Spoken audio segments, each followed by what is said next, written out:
আজকে আমি দুপুরে কি খেয়েছি সেটাই আপনাদের সাথে শেয়ার করব। এটা হচ্ছে খুদের ভাত, আর সাথে নিয়েছি হচ্ছে ডিম ভাজা। খুদের ভাতের সাথে ডিম ভাজা মেখে খেতে খুবই মজা লাগছিল। খাবারটা খুবই মজার। যারা যারা খুদে ভাত পছন্দ করেন তারা সবাই অবশ্যই জানেন। আমার কাছে তো খুবই ভালো লেগেছে।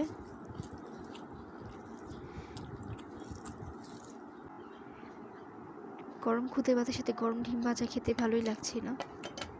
আর এরপরে নিয়েছি হচ্ছে মুরগির মাংস, আলু দিয়ে ঝোল দিয়ে মেখে খেতে খুবই মজা লাগছিল খুদে ভাতের সাথে। যদিও কোনো ভর্তা করা হয়নি, কিন্তু তরকারি দিয়ে খেতেও, মুরগির মাংসের তরকারি দিয়ে খেতেও খুবই ভালো লাগছিল। আপনাদের কার কার কাছে এই খাবারটা ভালো লাগে অবশ্যই কমেন্ট করে জানাবেন। আর খুদে ভাত পছন্দ করে না এরকম মানুষ কিন্তু খুব কম পাওয়া যাবে।